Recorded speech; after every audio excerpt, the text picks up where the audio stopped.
guys, sorry about that. We had some technical difficulties. I am back. If you give me just a minute or two, I will have to re-update TrueCrime on YouTube side. So that'll take me a minute or two, and then I will officially be back. So just hang tight for a minute while I take care of this. Thank you. Your patience is appreciated.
All right. I'm back. I appreciate the patience. Thank you. Sorry it took me a minute, just because it takes a second to put everything back for YouTube.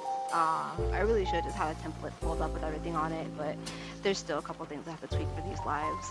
So, welcome to our first official What Did Wednesday. Some of you guys have already heard me talk about this. I've definitely mentioned it a lot recently to some of you.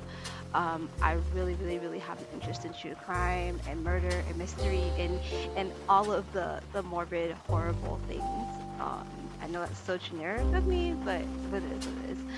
So some of you guys actually might remember when we used to do Brawlhalla streams, and I would like read articles about like murder and crime and news. That was super fun. So that's actually what spawned this idea 2 years ago, and now we're finally actually bringing it to fruition. So for our first look at Wednesday, this is more than likely going to be a multi-part series. There's a lot to talk about when it comes to IsraelKeyes. We have a lot of interviews to go over. We have a lot of documents to look at, and just a lot in general when it comes to Israel. So just to give you a brief rundown before we actually get into it, IsraelKeyes, he's this guy who abducted this girl in Anchorage, Alaska back in 2012. And then when they actually found him, they discovered that he's a serial killer, and he has multiple victims. Now we know for sure of a couple that he murdered, as well as Samantha, who's the girl that we will be discussing today. We're not gonna go in depth with the other two that he killed, the couple. We're more than likely gonna save that for day 2 or day 3. I'm thinking day 3 because tomorrow for day 2 we're gonna be watching a very long interview. It's gonna be 3 hours, so I made sure to set some time aside so I can start streaming an hour early. But it's gonna be 3 hours long, and it's gonna be the interview of the girlfriend Kimberly. But they interview her multiple times, so only for some reason the first interview is just obnoxiously long. So let's go ahead and get into this, and I'm gonna turn the music down a little bit because I know I tend to talk a little bit on the quiet side, as well as just, you know, genuine nervousness, which is crazy because I stream for you guys every day. So this is IsraelKeyes. It's just a picture of Israel. I tried to find something a little bit better, a little bit more higher quality, but this is what I was able to get. Okay, and you can see the soullessness in his eyes. It's not because I made the video black and white, or the photo black and white. But we're gonna start by talking about the backstory. So February 1st, 2012, Israel, he abducts Samantha, and she's working, and she works at the Commonplace Grounds coffee stand. It's out on Tudor Road in Anchorage, Alaska. She was working there by herself. There was no one else with her. It was actually a coworker that came in the next day, and like, I remember I read this piece today about it, and essentially she was saying that, like, you know, it looked like she had literally been in the middle of making the coffee. She can still see everything out and about. Like, if she didn't know better, if she didn't know any better, she would have thought that, like, Samantha had just like stepped out, or she just had to leave early or something like that. So basically what happens, Israel arrives at the Common Grounds coffee shop. Now, this is something that we'll touch on later on when we get into the interviews, but he does give a little bit of a reason for why he picked this coffee shop. Essentially, he picked this coffee shop, because it's like out of the way, very secluded, which, I mean, it figures it's Alaska, but I guess especially for Anchorage, Alaska, this place was deserted, out of the way, not too much going on around it. And I believe he like scoped it out, or scoped like the area out beforehand, so like he could have like an idea of the hours that he wanted to commit this crime. And I do also recall that he was originally actually going for the boyfriend, but there ended up being some reason, and I don't know because I haven't watched those interviews. This is just what I found out from everything that I've read. But there ended up being some sort of reason behind why he didn't abduct the boyfriend. And we are going to listen to an interview with the boyfriend today, as well as an interview with the father. So what ends up happening is, after he abducts Samantha, he basically takes her somewhere and he ties her up, and then he ends up essaying her, and so there ends up being this bigger picture. Like, I guess he wanted to frame it like a ransom type of thing, so he needed her to like have her debit card and stuff like that, and we'll get into that deeper as we're reviewing the documents and the footage, because he tells you these things. So he ends up having her, like, he keeps her alive so that she can go back to her apartment and she can get her debit card and all this stuff. And then he ends up, I believe he bludgeoned her. I don't quote me on that just yet. We'll find out together, but I'm pretty sure he bludgeoned her. And he like dismembers her body, like cuts her up into parts, and he takes her and he dumps her in the, what's it called, the Manatuka Lake, or it's some weird name, you guys will see it, but it's like, it's this lake. So that's essentially the crime. Hey Captain, what's up? I don't know what's going on with Streamlabs today. It's not showing me chat at all, so can you guys give me 0.5 seconds to pull up these two chats? Give me a second. I appreciate you. Let me pop this out. Yeah, I don't know what's going on with Streamlabs. And let me go over here and come to YouTube and pop this out too. Even though nobody really bees over there, but just in case, I want to make sure that I'm aware. Okay. Where did you just go? I just had you in my face. Alright, sorry about that. Hi, Hoshi. You're here too. Hi, guys. Hello. Thank you for coming in. Welcome to the First Look at Wednesday. You already heard the spiel. So now we're going to get into Israel himself. So there's also in the documents that we're going to review, we're going to find out more about this man. Like, he was in the army. We're going to hear from like an old army buddy that he had. That won't be until day 3 though. Don't forget, we have a 3-hour interview tomorrow that we're going to watch of the girlfriend. So it won't be till day 3, but we're definitely going to look at that and just some of the other people from his past that'll give you some insight into, you know, his mindset essentially. So Israel was born January 7th, 1978, Cove, Utah. I did find alternate, like I read at least 2 different places that he was born in, but I saw Cove, Utah more often than I saw the other one. So we're gonna go with Cove, Utah. So 1978, this man that is eventually gonna be a serial killer is born, and then he dies December 2nd, 2012. He actually I know there's a word that people use in there on YouTube, but I can't think. He unalives himself. There we go. He actually unalives himself, like, while he's in custody. And they end up finding, we'll touch on this in episode 3, in part 3, but essentially he had, like, drawn these pictures. And I swear I had, like, found the picture somewhere, but I might not have added them to the slide because we're not actually talking about it until day 3. But he had drawn these pictures of skulls, and they're like pretty, like, I don't know, they're pretty cool looking skulls. I don't mean to be weird, but the way he drew them, but he drew, like, I want to say 12, but again, don't quote me, like 12 skulls on this giant piece of paper, but he drew them in his own blood, so it was so creepy. And the cops were like talking about it and like trying to figure out, like, is this like a confession of how many people he's killed or something like that? But again, we'll touch on that on episode 3. He tended to, like, he didn't pick victims for specific reasons. He was pretty, like, random about it. And they talk a lot about his kill kits, hence I put that in quotes. I'm literally, you know, doing air quotes right now. I know my camera's not on, so you guys can't see. But he had these, like, I'm sure you guys can imagine what a kill kit is, but it had, like, you know, all of the things, excuse me, I need to drink my tea. He had all the things that you would use for committing a crime. He had, like, rope, knives, like, I don't know, I'm not a murderer. I can't think of every exact thing he had, and I don't think they tell you specifically everything that he had. They always refer to it as, like, the kill kits. And I was trying to find what was in there. Now, maybe when we review the FBI docs, there's so many. I'm going to be looking through them in my downtime to narrow down what I'll look at with you guys. But hopefully when I'm reviewing those FBI documents, we'll find out what specifically was in there, because I really want to know. I don't know why, but I'm terribly curious about that.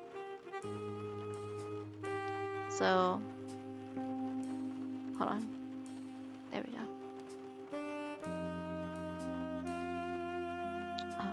Tea. We need tea.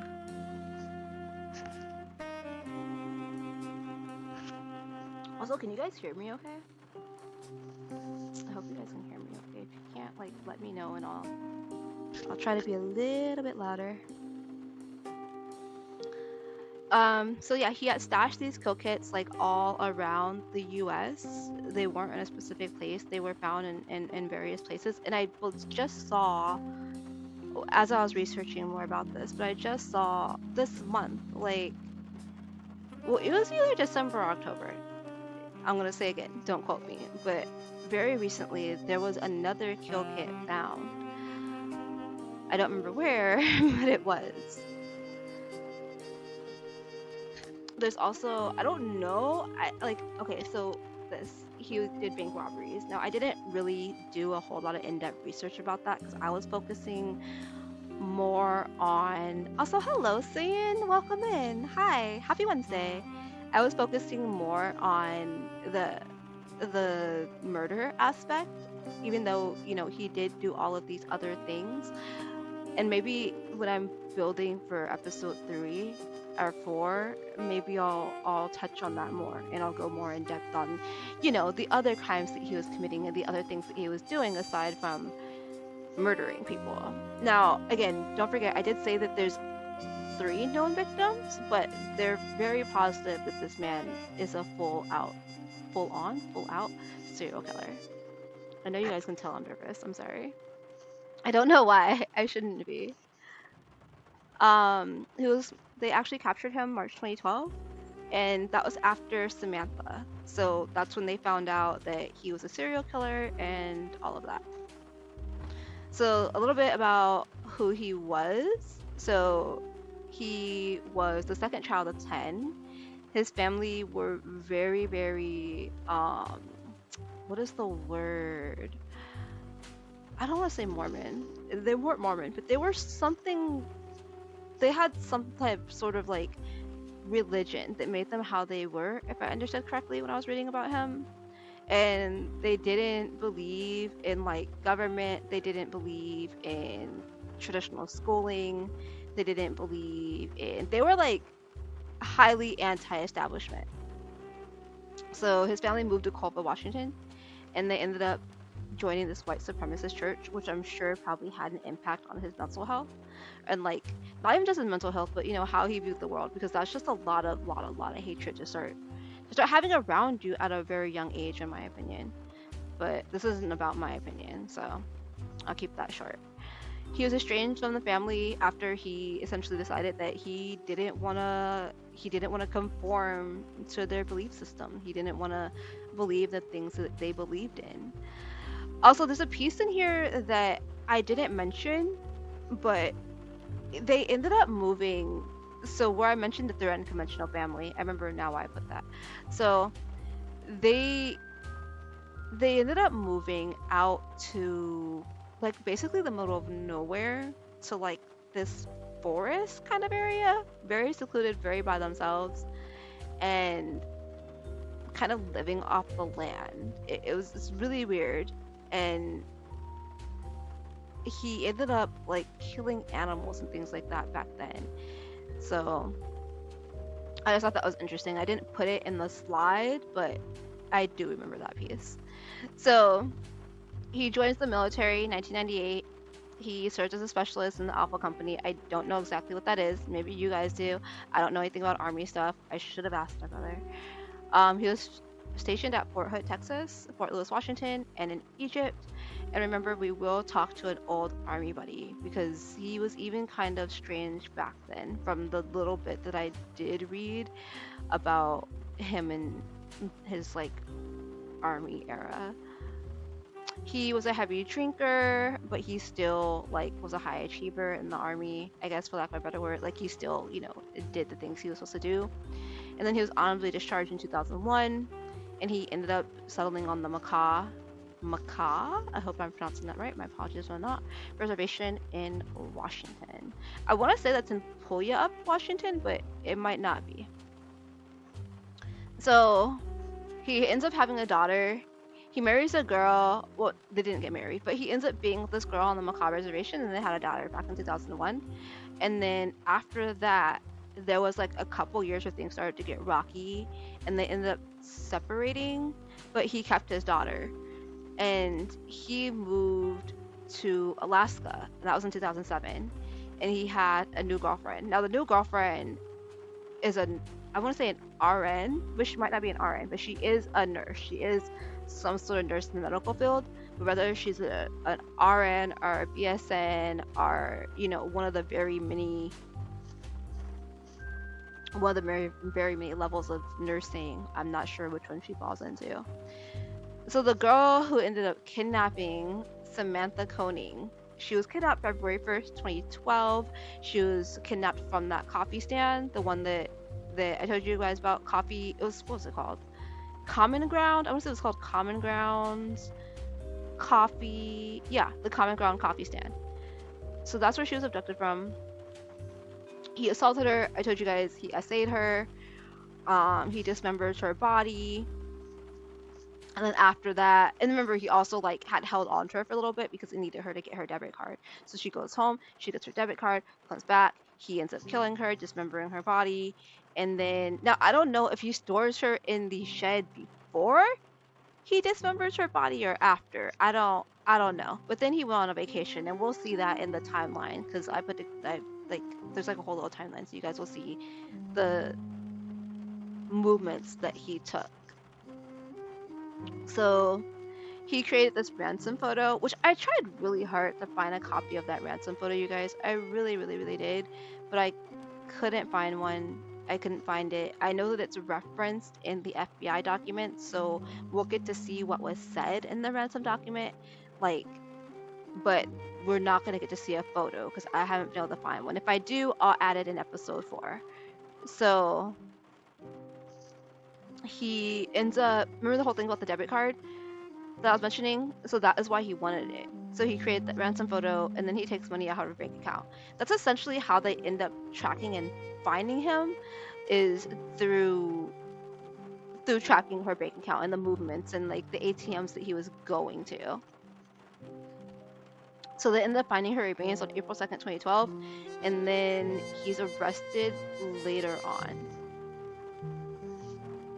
Like, well, yeah, no, I don't think he was actually arrested on the 2nd, because I want to say he was just, like, I think they actually arrested him on, like, the 5th, because I listened to like, the opening of the interview, and I could have sworn the cop gave the date of April 5th, but, again, don't quote me, we'll find out together.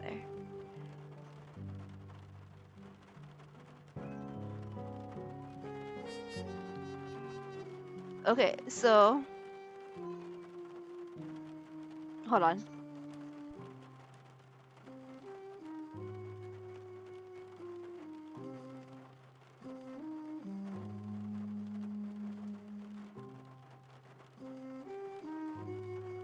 Okay. So there were a couple different books written about this dude, which I want to read, but then if I read them, then this will turn into like an 8-part live stream, okay? You guys know me. I'll be like adding in way too many unnecessary details. But remember I talked about the murder kits? So he had those all over the US, all over Canada, all over Mexico. Apparently there were weapons in them. He was a really big fan of like other serial killers, Dahmer, Jack the Ripper, those kind of guys. Like he genuinely looked up to them, you know. He like would study FBI profiling and you know the techniques that Texas would use. I guess because he wouldn't want to get caught. That's my assumption. He tended to rob banks. I'm running over my words. Anyway, he tended to rob banks, and he did a lot of contract jobs. So I think that was how he met the woman and the husband that he killed down here, Bill and Lorraine. I'm pretty sure that's how he ended up killing them, is he was on a job for them. And then the neighbors and stuff like that noticed that they were missing. So he's suspected of killing a total of 11 people across the US, and that's just the US. So if we take into account the fact that this man was also murdering people in, well, he had the kill kits at least, in Mexico and Canada, that would make me think that he more than likely has also committed murders in those places, right?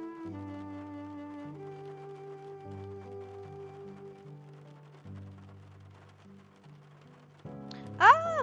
I pressed the button. Alright, so now we're gonna get into Samantha herself. Oh my god, I'm getting hot. I'm getting obnoxiously warm, you guys. Hold on, give me a second. Alright, so this is a news article that was released February 5th, 2012. Remember, she went missing February 1st, 2012. This photo comes from the Anchorage Police Department. A $12,000 reward has been offered for information on the whereabouts of a teenage girl who police say was kidnapped toward the end of her shift at a coffee stand in Anchorage, Alaska. SamanthaKoenig, 18, was last seen Wednesday evening on surveillance video that showed her leaving the Common Grounds espresso stand with an armed man who police said was wearing a dark hooded sweatshirt and possibly a baseball cap. All the coffee stand's cash was also missing. So like, not only did he like kidnap her, he also, robbed the coffee stand. Koenig filed for protective order against the man in November, the Alaska Daily News reported. However, the order was not issued after she failed to appear in court. The newspaper reported at least 24 detectives are working to sort the leads in the case. This isn't in Samantha's nature. She's a good-hearted girl. This doesn't need to be happening to her, so we need to find her as soon as possible, said Koenig's boyfriend of 9 months, who asked to be referred to by his first name, Dwayne. Koenig's father announced at a press conference today that a $12,000 reward donated by friends and family is now being offered for information about his daughter's whereabouts. Koenig's friends and family are collecting donations to put towards the reward. We're giving out lime green ribbons for donations. It's your favorite color. So that's how they ended that. And that was like basically one of the first articles that I can find. That is the earliest article that I can find referencing her abduction. I tried to find something that might have possibly gone out on February 1st, but considering she was abducted in the middle of the night on February 1st, I think it makes sense that I wouldn't be able to find anything to the second, So these are just some photos of the crime scene. This is the coffee stand that she worked at in Alaska. And then this is that lake I was telling you about where they ended up finding her body, the Matanuska Lake. That is just the FBI, the police, and state troopers working together. I'm assuming they're just, punching holes in the ice looking for her. And then this is the vehicle that he rented while he was down there from February 2nd to February 5th. It looks like a little Kia Soul. Is that what you call those? Alright, so here's basically just a brief timeline. I don't even know if you guys are here or not. Nobody is saying anything right now. So this is just like a brief timeline of the events. Well, not even really of the events. It's not a timeline of events at all whatsoever. It's more or less a timeline of his movements. So June 16th, 2011, Israel moved to Alaska. Actually, I just totally got confused. I'm sorry. 2007, he moved to Alaska. You guys remember that? So he ends up leaving for some reason. Don't tell me why. Like, I don't know. But he arrives back, and I did try to find that, but I didn't. It just kind of jumped. Like, after 2007, when he moved to Alaska with his daughter, I couldn't really find a whole lot of information about the years in between there. They start talking about what they know of in relevance to when they're investigating for Samantha. Does that make sense? So June 16th, 2011, Israel arrives in Anchorage, Alaska. He takes Continental Airlines. He's coming from San Francisco, California. Don't know what he was doing out there, but he was out there. So February 1st, Samantha's kidnapped. So I guess he's in. See, I'm still really confused about that. I feel like I almost should have started the timeline from here, only because even as I'm talking about it, my brain is like, but what happened in between there? Like, if he moves to Alaska in 2007, and then he's coming back to Alaska from San Francisco in 2011, like, why was he? Did he move? Did him and his daughter move out of Alaska? Anyway, I don't want to contemplate on that too long, or else I'll be here for 20 minutes and me just wondering. So February 1st, Samantha's kidnapped. The Common Grounds coffee shop. I guess I forgot to put that in. Just roll with it, you guys. This is just our first look at Wednesday. February 2nd, Israel takes a round trip via Alaska Airlines. He's heading to Houston, Texas. He rents a 2011 Kia, and he drives 2,847 miles. And I do believe he's going, like, on a vacation. So you remember that previous slide where we talked about how he left her body in a shed? Right. See? Remember that? Where he stores her body in the shed while vacationing? So this is that time frame. This is him going on the vacation after storing her body. So he booked a reservation at America's Best Value Inn in Lafayette, Louisiana. and then he takes the flight that's February 2nd through 5th. So this is literally the day after he kills her. He's on that flight, he lands in Texas. Once he's there, I guess he drives, well, not I guess, we know, he drives from there to Lafayette, Louisiana. He gets a hotel. Well, we know he books one. I'm gonna assume he stays there, right? And then from there, February 6th to 11th, he books a round trip cruise with Carnival Cruise Lines from New Orleans, Louisiana. So this is officially when the vacation starts. This is him like arriving there, getting ready for the vacation, doing all the things. And then from the 6th to 11th, he's actually out on a Carnival cruise 5 days after committing this murder. 5 days after he just dismembered a girl. I'm just listening while working. Sorry. Oh, Sid! You guys know me. I just making comments. Like, if you guys say something or not, I really don't mind. I really don't mind. It's okay. I'm gonna do what I do. So, February 6th, he books a reservation at Britannia Park Hotel. I'm assumed that the cruise has now ended. Actually, no. No. I'm tripping so hard. So, while he's on the cruise, he books this reservation. And then after the cruise, he commits a robbery. So he's back in Texas, the National Bank of Texas. And then the February 24th, he leaves a ransom note for Samantha Koenig at Connors Bog Park, Anchorage, Alaska. So again, I tried really hard to find a copy of this ransom, you guys, like a photo. Could not find it. I'm sure it exists. I'm sure it's out there someplace, somehow. But other than us diving through the FBI files and like reading through those documents, I don't know how we're gonna find out exactly what it said. But I'll do it. I'll do it. So we'll find out. We will find out. I'm sorry. So March 1st, he withdraws funds at an ATM in Anchorage, Alaska. He's using her debit card. So don't forget where I mentioned that in the very beginning, when he first kills Samantha on February 1st, he doesn't immediately kill her. He takes her, he kidnaps her, and he holds on to her for a bit because he has her go back and get her debit card. We'll cover that in episode 3 when we look at the interviews and the things that are said, but he kind of ends up walking us through and telling us exactly how he committed the crime. So March 6th, he books a flight to Las Vegas. March 7th, why he was trying to go to Las Vegas, I don't know. I don't know if he actually went or not, because on the 7th, we're still in Arizona. But on the 6th, he books a flight to Las Vegas. So I don't know if it's like he goes to Las Vegas and then comes right back, or if he's just booking a flight to Las Vegas ahead of time because he knows, maybe he's trying to get out of Texas. I don't know. I don't really know what's going on there. But well, no, that really makes sense, because if you book the flight to Las Vegas March 6th, by March 13th, I don't know. Okay, let me keep going. I don't want to over-contemplate. So March 7th, he withdraws more funds at an ATM. Now he's in Wilco, Arizona, still using Samantha's card. March 8th, he again withdraws funds. Now we're in Lordsburg, New Mexico, and Shepherd, Texas, and he is again using Samantha's card. March 10th, he withdraws funds. Now he's in Humble, Texas. Again, Samantha's card. So I don't know. So on the 13th, they actually arrest him in Lufkin, Texas.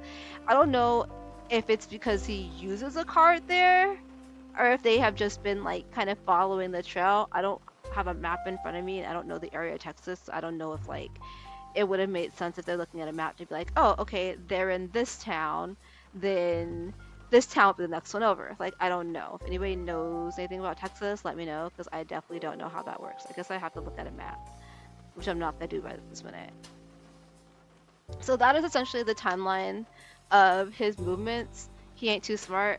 No. I mean, he seemed to think he was highly intelligent, and you'll see that when we listen to the interviews. He seems to think he is highly intelligent. He seems to think he's like super smart. And the crazy thing is, when you look at the media and you look into stuff, they're like, oh yeah, one of like the most smartest killers and one of the most intelligent killers, and blah blah blah blah blah. And it's like, he still got caught though. Like, there's plenty of killers out there and serial killers. You guys, we all know that there's so many out there that aren't being caught. There are people that have probably been committing murders for the last 30-40 years, and bodies everywhere, and we have no idea because they're Dexter, you know, leaving no trace. All right, so we are going to start listening to an interview. Actually, no, before we listen to the interview, that's gonna be next. But before we do that, we're actually gonna watch some footage, you guys. I should have it pulled up right here. Yeah, I do. Okay, so this is the footage of the abduction. We're not gonna watch the whole thing because it is 11 minutes long, and it's not that it's 11 minutes long. It's the problem is that there's a point where like it's just kind of showing you the same thing and nothing's really happening. So there's no point in watching it. We can skip forward so you guys will see what I'm talking about. Like when we get there, I won't immediately just be like, oh, we're done. I'll be like, same thing. Oh, same thing. Oh, same thing. So this is the surveillance footage of her actually being kidnapped from the Common Grounds coffee shop. There is no audio, by the way. So we see Samantha up here like cleaning a counter, or looks like she's like cleaning the coffee things, just like I don't know, putting around the coffee stuff, going down under the counter. Now we're at the cups. Okay, I see a guy coming up outside, but I can't see him anymore. Sorry, I don't see anything happening behind. Where's the window? Okay, is that a person or what am I looking at right here? What is that, you guys? You guys see this? I don't know what that is. I don't think it's a person. I think there's just something hanging there, but whatever it is, it's moving.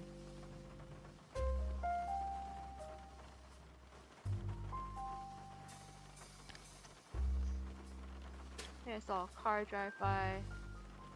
A couple cars driving by on the back road over here, but I saw one drive a little closer over here. She's still doing stuff at the counter.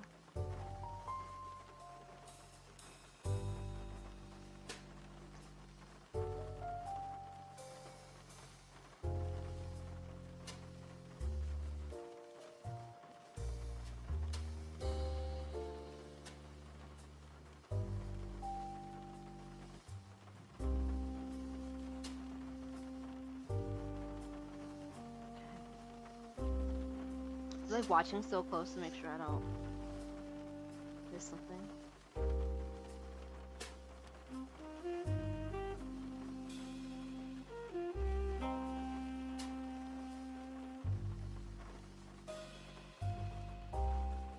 Okay. Okay, well, something just happened. So, okay, let's roll it back. She's over here. She's making something, right?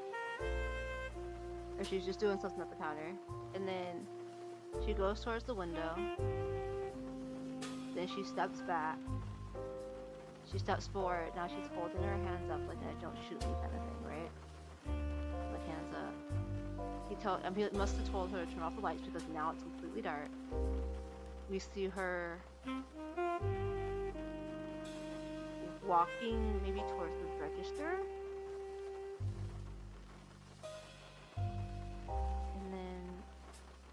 He's right here. She's over here.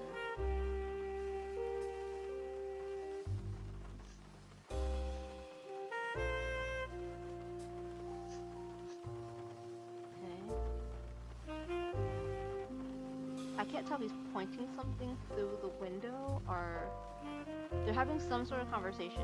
Some sort of exchange is happening. Because she's just standing there with her hands up and he's facing her. It looks like they're probably talking.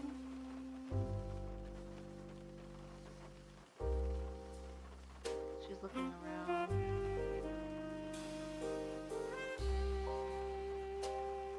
I can't tell if there's like a register in front of her. It looks like maybe her hands move, but it's so shadowy. But it kind of looks like her hands are moving.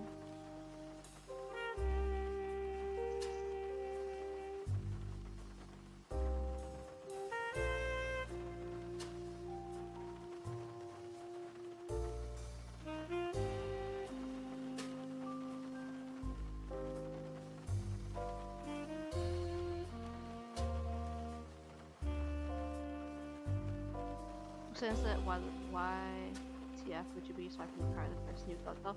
I don't know. Like, how do you do everything so meticulous and then you do something like that? Like, bruh, common sense. Common sense. That's like stealing somebody's card and then just going on like a shopping spree.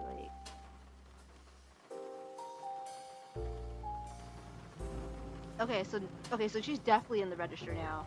I can see it more from this side. Okay, because she turned. Wait a minute. When I turned away, something happened because that was not on before. Am I crazy? Yo, has this computer been? Has this been on? Oh, this must be the register. Okay. Well, let me roll it back to where we were. So now she walks this way. She walks back. She puts something. It looks like she put something on the floor. Maybe a bag. I'm not sure. Something. She bends down. So. Okay, now she's in front of the thing with the screen, which I'm gonna assume is the cash register. What else would have a screen in there, you know?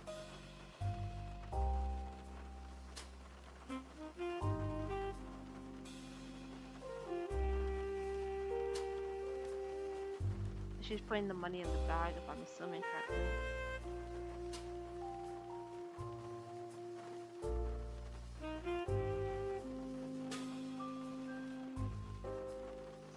Okay, she's going back and forth a couple times. I think... Oh, I see a hood. I see a hood. Right here.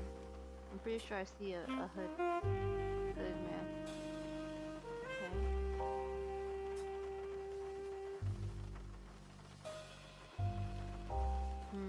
Now she's down low, which makes me wonder if there's a... I don't know if there's another safe down there or something, you guys. But for some reason, she's down low now. This is so hard to see, but thank God we have shadows and things like that around in here to help us see.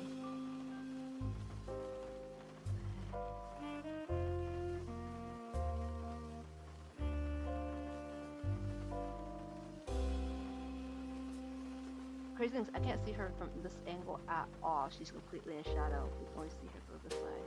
I don't know what she's doing now. I thought that's where she put the bag, if that was a bag that she put on the ground.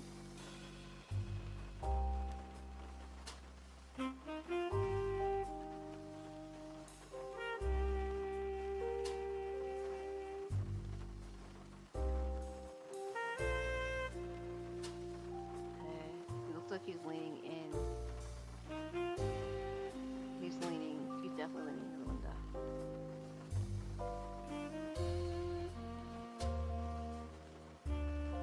She's still on the ground.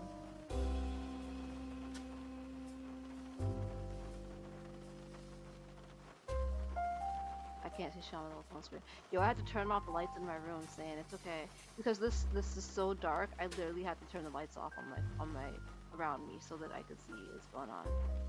And the only reason why I can see is I can't even really see. There's just this shadow that I'm working off of over here that's giving me an idea of where her body is, and I can tell that this is her head. And I can see that over here there was somebody putting their head through the screen, through the window.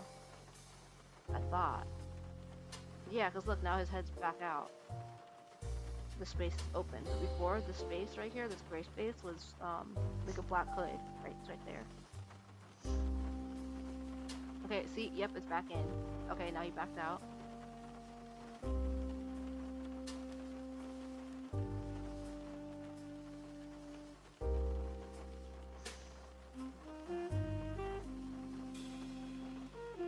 And she's still on the ground. I'm gonna skip forward a little bit, you guys. Not too much, just... Oh, you know what? Hold on. Can't we... Just a second.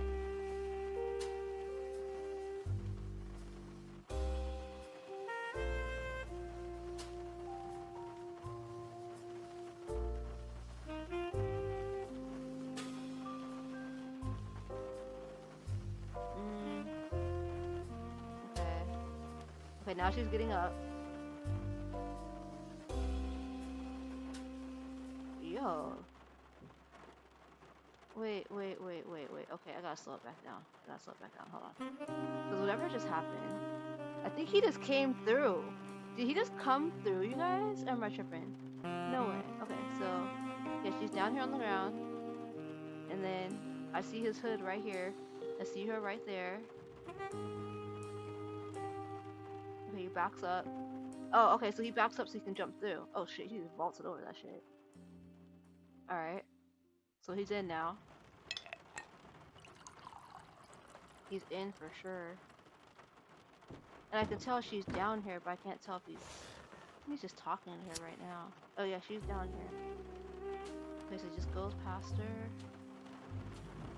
He's over here. Turns down towards her.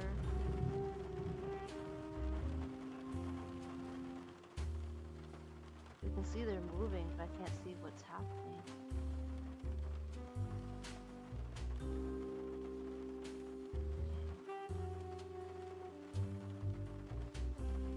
You think he's tying her up?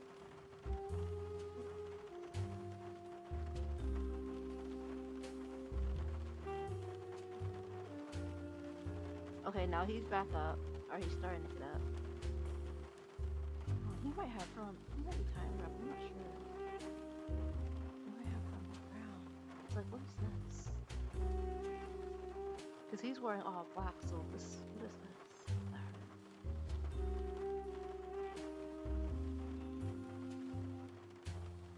Alright, I'm gonna roll forward a little bit, you guys. Not too much, but we just wanna just go on the ground. Okay, so I think he just pulled her up. See? She's down here. So whatever that was, I think that was her. Because now, okay. Maybe face to face. So no, maybe. Wait a minute. Did he tie her up? Are her hands behind her back, or am I tripping? For some reason, the way she's walking forward, it looks like her hands are behind her back, or he's holding her hands behind her back. I could be crazy though. Okay, now they're over here in this corner of the camera. Okay, the door's opening. The door's opening. Alright. Okay, there's her. Wait, what the fuck just happened? Wait. Okay, there they are. There they are. There they are. Okay. There they are. They go walking off in the distance. He's leading her away. Okay, still going farther, farther, farther. I can see the little speckle right here.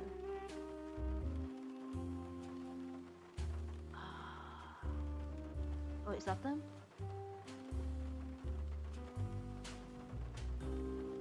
Could that have been them?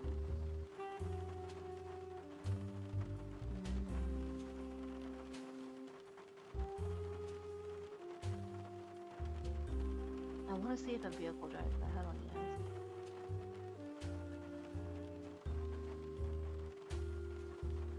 I don't think so. I think we're at like the end of the footage. Okay, so that was the abduction, which I hadn't watched yet, and I wasn't expecting. So I totally assumed earlier when I watched it. I didn't watch the whole thing. It was so dark. I didn't realize there was actual footage to be seen. I really didn't. Alright, so next up we are going to look at the interview, or we're going to listen to the interview. They interviewed her father, hold on, let me check my notes real quick. They interviewed him on, they tried to do the interviews in order. So they interviewed the father on February 2nd, 2012. This is again the day after that this is the night after she went missing.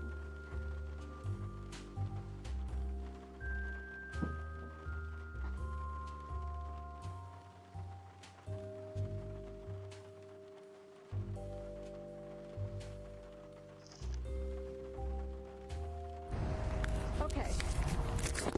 So can you guys hear that? Samantha's father. Yes. And her last name is Koenig. Yes. Okay. And she lives with you. Yes. Okay. Do you know what Samantha's date of birth is? And when was the last time you actually physically saw her? Physically saw her would have been when she left the house at about noon yesterday. And where was she going off to? What was she doing? Her and her boyfriend were out running errands. I don't know what they were out doing. Okay. So her in the house? Yes. Okay. He dropped her off at work at 1 o'clock, and then he went to work. Hang on, I want to know what you know, not what he knows. Right. I mean, because you weren't there when Right. that he physically dropped her off at work, right? Okay. But she was supposed to start work at 1, right? Yes. And what time does she get off? 8 o'clock.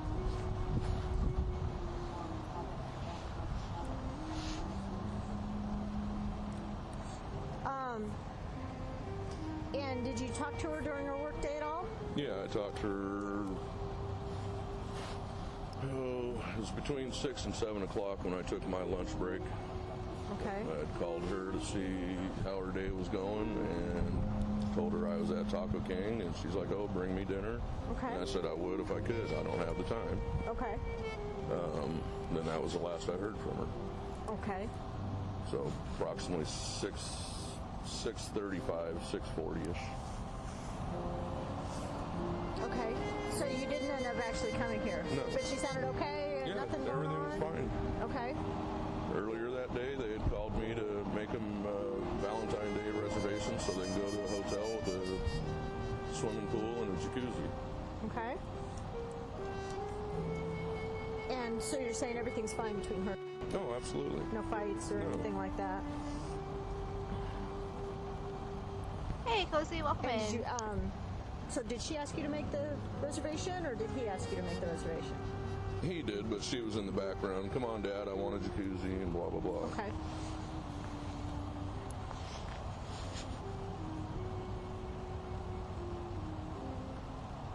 And we both discussed it several times prior to that. So, I mean, I've talked to her about it as well.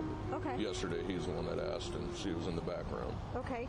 And so when did you start to become concerned? She didn't show up at 8 o'clock when Well, I was concerned when he showed up at 8:15 to pick her up, and she wasn't here, and she wouldn't return any of my phone calls or text messages.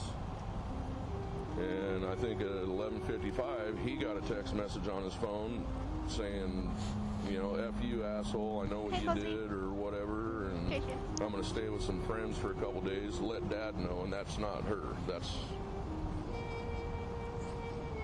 Okay, and the stand looks all closed up okay and everything that or?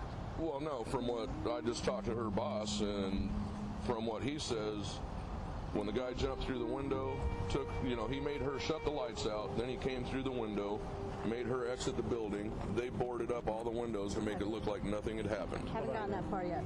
Lieutenant's on his way over here. We may be going 23 with this. Okay.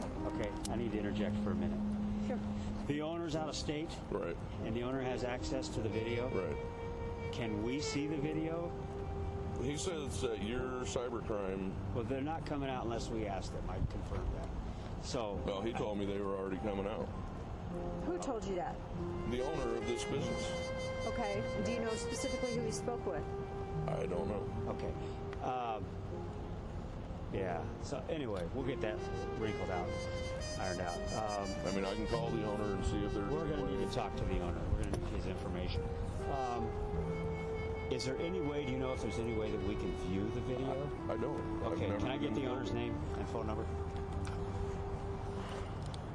I think it's in the call. Pardon me? I think it's in the call. Oh, Or the phone number anyway. Yeah.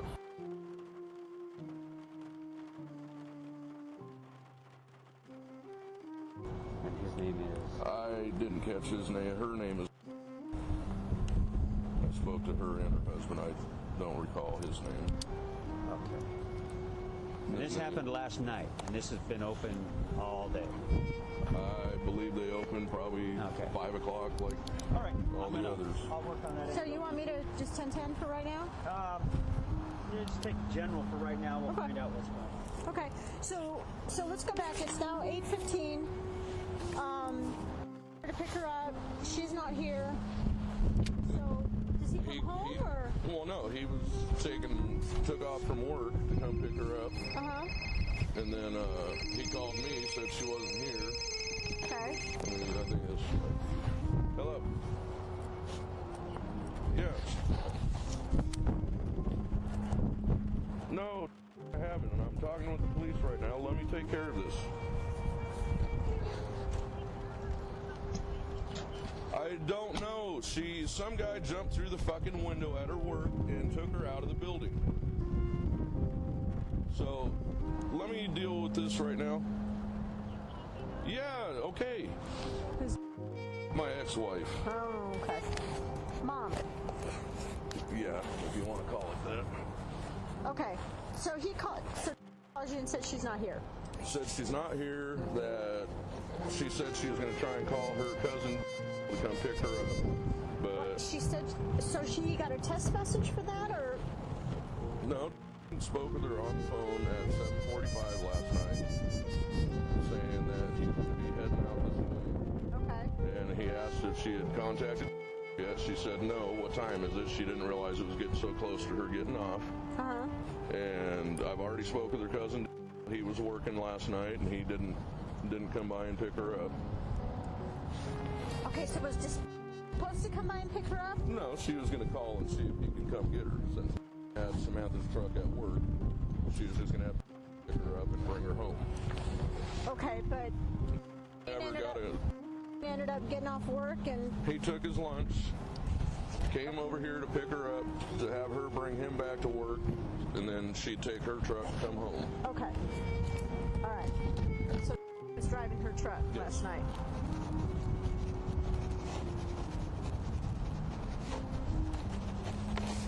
All right. So what did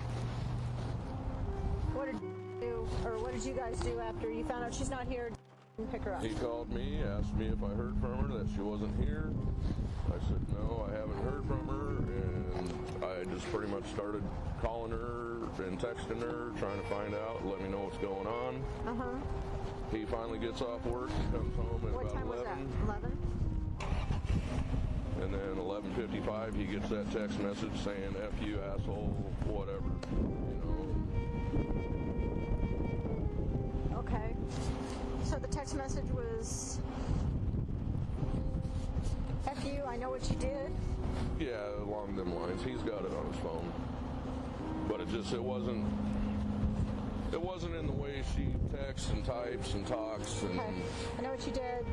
Tell Dad I'll be home in a couple of days. Yeah, I'm going to go stay with some friends for a couple of days, let Dad know. And that she would call me. I mean, I've been a single dad her whole life, so we have a good line of communication. Okay.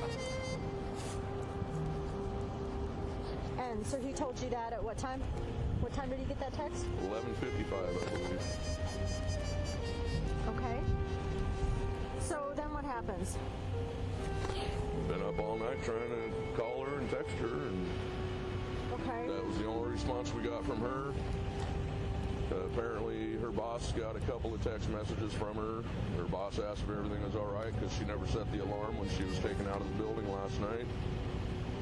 And her boss got a text coming back saying, bad day.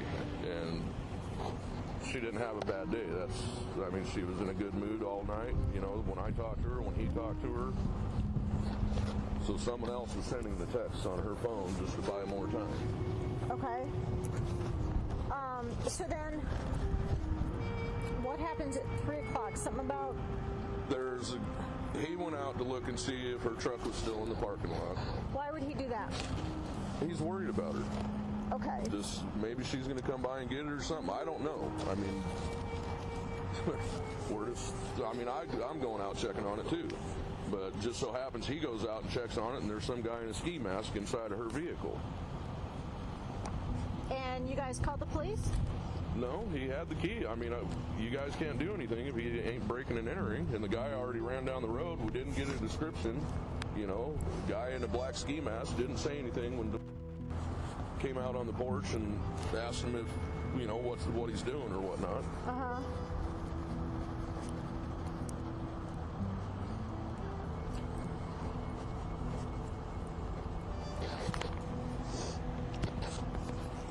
And he took off running, or? I don't know. Was the key still in the vehicle, or did he take the key with him? He took the keys, and apparently her driver's license is missing out of there now. I don't know if anything else. Okay. And I don't know if she had her driver's license on her, and that's how we Then found you don't know out. if it's missing from the truck, actually. I don't know. He thinks it was in there, and that's normally where she keeps it, but I don't know if it was on her person, and that's how we found out where we live. How many keys are to the vehicle? He has a set and she has a set. So they both have a set. Yeah. Okay. Well, some people these days lose them, or Right. they, whatever. So I was just wondering how the key thing was. And so he took off running, and you guys didn't. Well, we live in. He went up running towards McRae. Okay.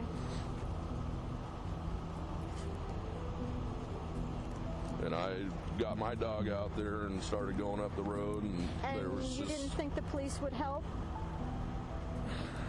not really. I mean, your daughter's missing. Some strange person's in the car. They take off running when you confront them. You don't think that the police would come help? Sure, you probably would, but like I said, I went up the road trying to find the guy and couldn't find him. I had my dog out there, she couldn't find him. My daughter has only been missing for a few hours, and as far as I know, 24 hours, you guys ain't gonna do anything.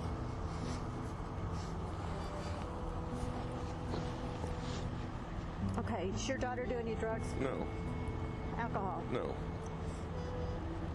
Another boyfriend no, that you're aware of? no. Nothing They like both that. live with me. I understand that, but that doesn't mean that there's not another boyfriend. They It both go doesn't to mean- work, and they both come home. Okay, doesn't mean that they don't do recreational. Okay, she So does. I'm asking you, She okay? does not. Okay. And she's not going to be in trouble. We just need to know. She doesn't. Okay.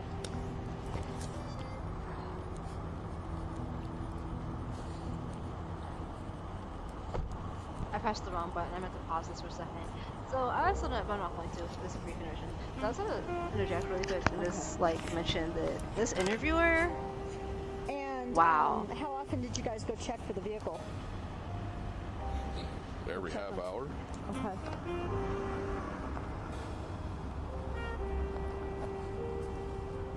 And what time did you get a call, or what time did you come over here? Or how did you end up over here, or calling the boss or whatever? Oh, I've been calling everybody trying to locate her, but I came over here just a little afternoon today to see if she showed up at 1 o'clock for her shift. I didn't know some guy jumped through the window and took her out of the building.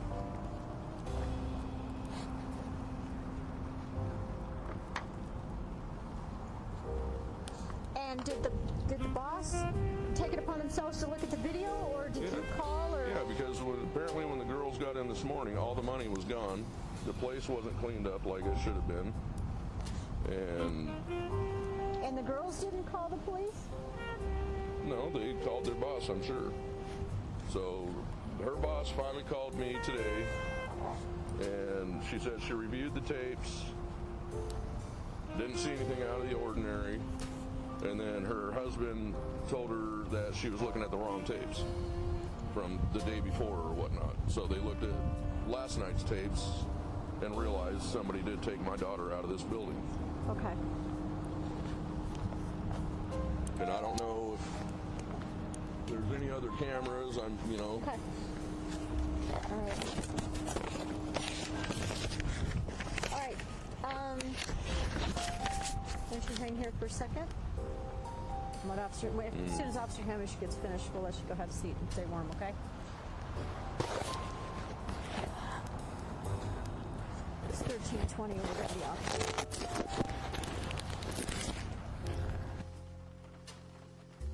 Or less than normal. Probably less than I just recently was house sitting where I'm kind of watching his 3 dogs and a blizzard. Oh, hello. Mark report. I met you before. I'm Officer Bell. Oh, you got a seat. Father just walked in. Is it? That's right. Yes. Okay. We're right. I have a tape recorder running. You'd say less because. Just they just haven't been asking me as often. Okay. And you said you house sat for them. Yeah, that was I think we started house sitting February 2nd. Or 3rd. Well, Oh, hold on, you guys, because this isn't supposed to be playing yet. So give me 1 second. Yeah, actually, it was probably. I'm assuming that maybe.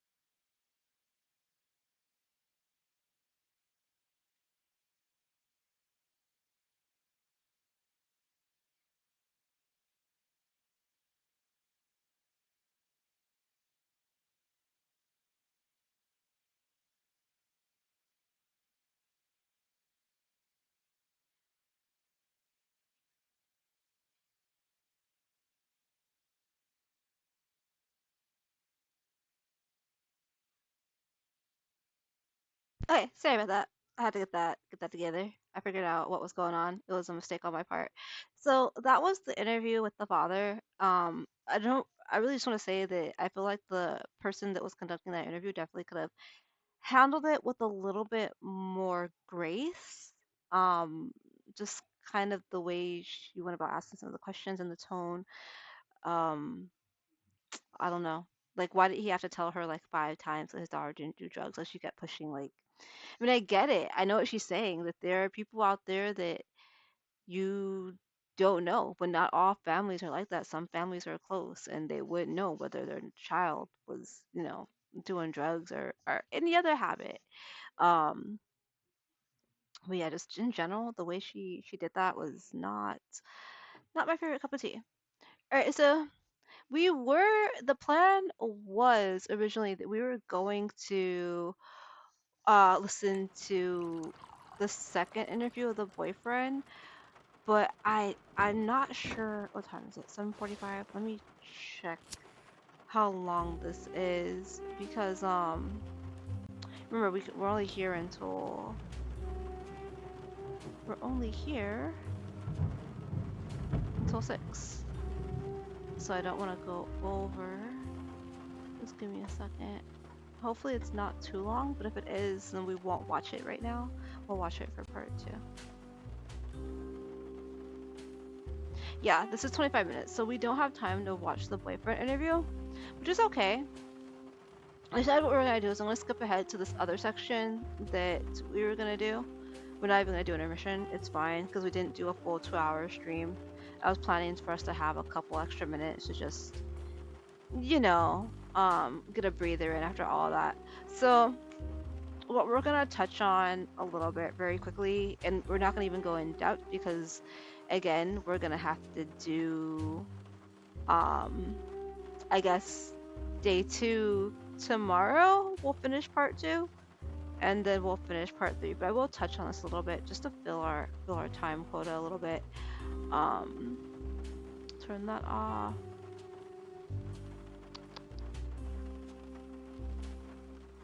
Turn that off.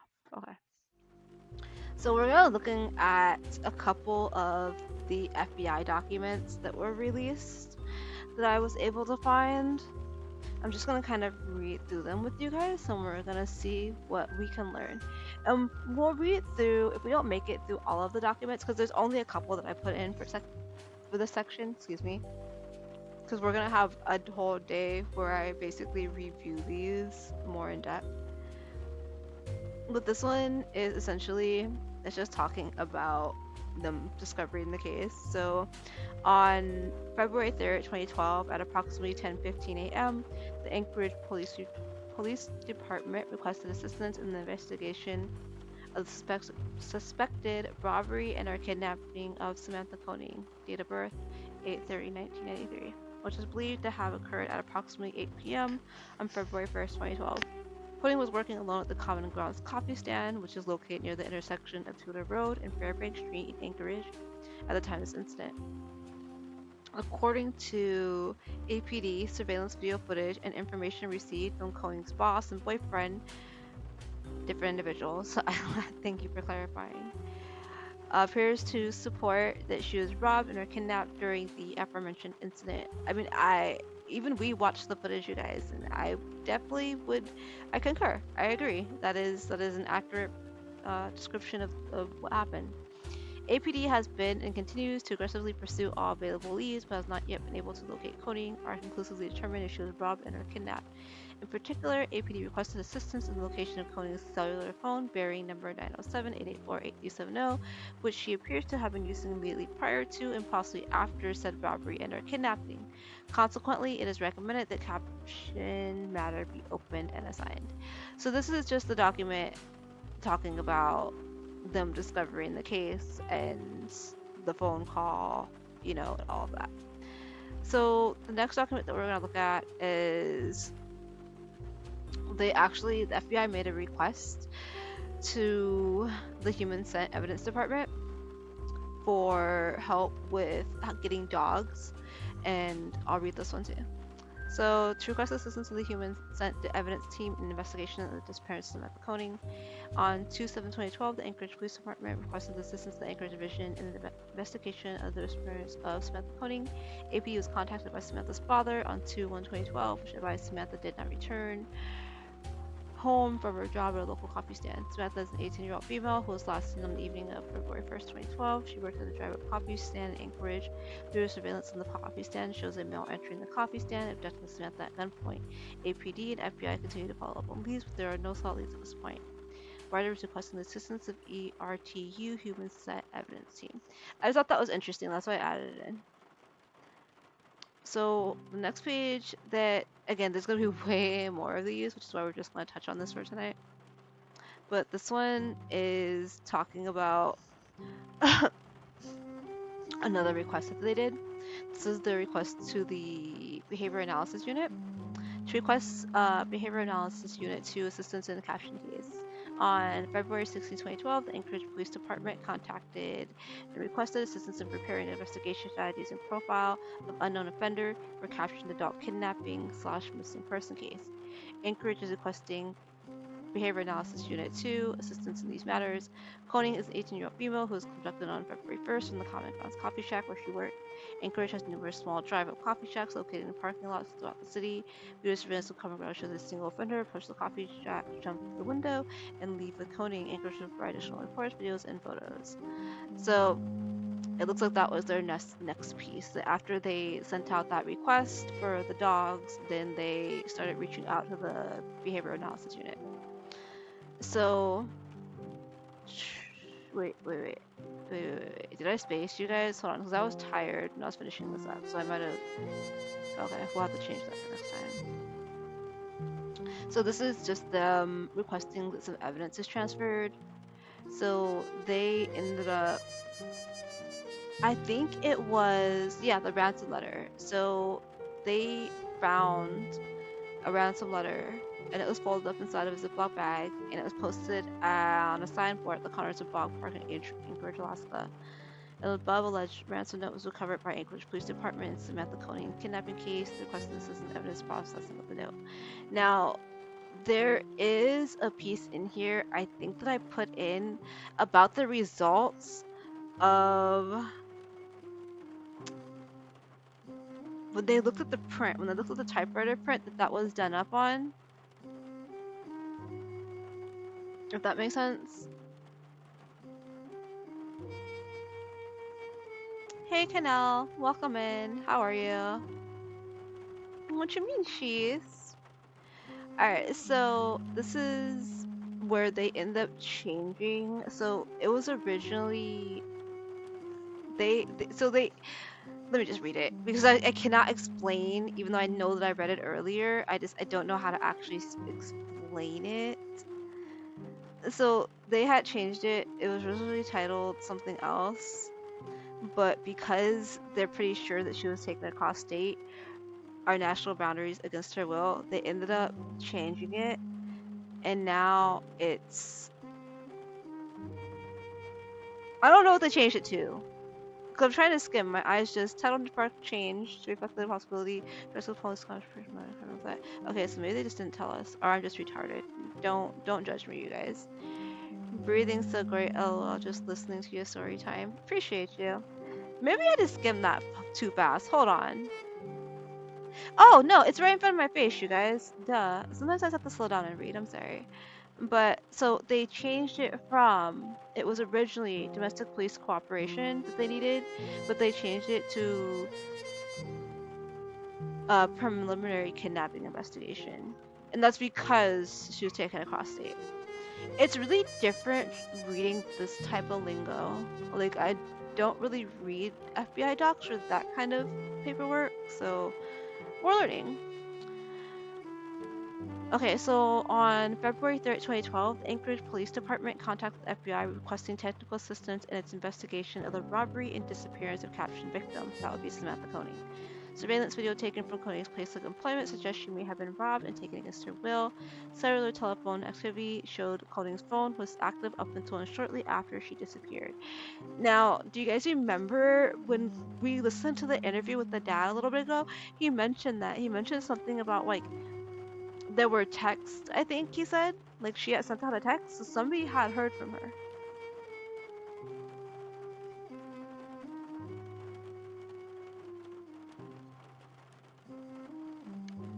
On the evening of February 24th, Redacted received a text message from her telephone. I'm gonna assume her is referring to Samantha. The message gave Redacted instructions on how to find the location of a note placed in a local Anchorage park. So this is probably that fake text that Israel sent out because he wanted the money, right? So I'm assuming that's what this is referring to. And then that's probably what led them to that ransom note that he did. And somewhere in here there should be the analysis of their take on the ransom note. Redacted notified APD, the Anchorage Police Department, and led investigators to the note along with what appeared to be a photograph. SamanthaKoenig I'm gonna assume of SamanthaKoenig. I don't know why they put redacted because we know the whole case is about Samantha, but okay, FBI, do your redactions, do your thing. Also displayed in this photograph is the front page of the Anchorage Daily News from February 13, 2012. Whoever wrote the note demanded $30,000 to be placed on a Visa debit card issued by a local credit union. The author provided no deadline for when this deposit was to be made, nor outlined any consequences for failure to do so. The surveillance video, recent activity on Koenig's cellular phone, along with the demand note and photograph indicate Koenig may have been kidnapped. However, the note's placement, a local park, the use of a local credit union debit card, along with no apparent use for a cellular phone outside the coverage area, suggests Koenig may still be in Alaska. APD investigations to date yields no conclusive evidence regarding Koenig's location or possible transport in interstate or foreign commerce. Furthermore, due to its need of technical and analytical resources, the APD, Anchorage Police Department, has requested assistance from the FBI. In view of the above, the Anchorage Division is converting this matter from a 34-3G Domestic Police Cooperation classification to a 7A Kidnapping. Investigative efforts during Redacted will focus on establishing whether or not Koenig has left the state of Alaska. And then they tell you the person's going to remain the case agent. Breathing so great. Oh, I just read that. I'm sorry. You know, it's just red in my face. Your name is red, so it catches my eye.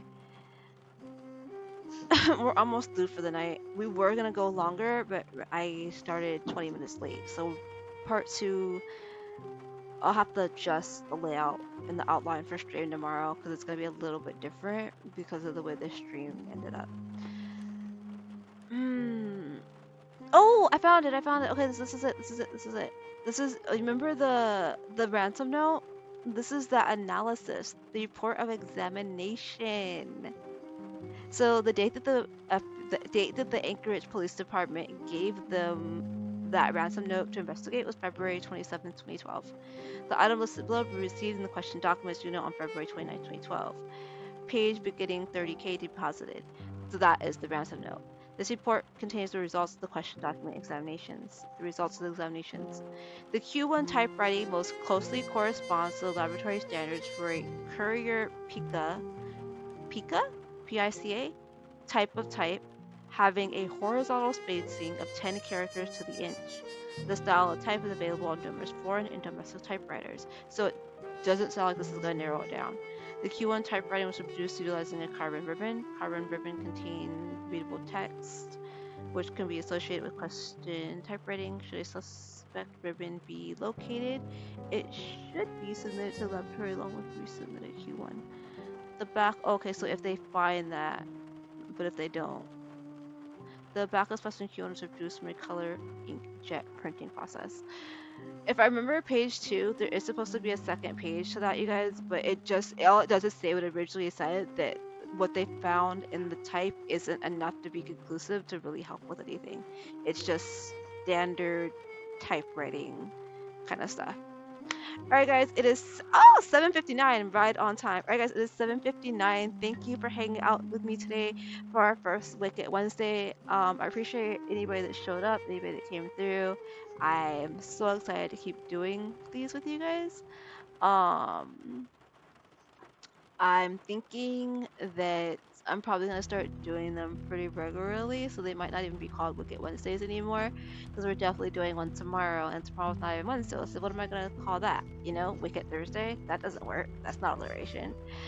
But as always, you guys, happy sex, stay hydrated, happy gaming, all of that, and I will see you tomorrow. Rest well. Bye.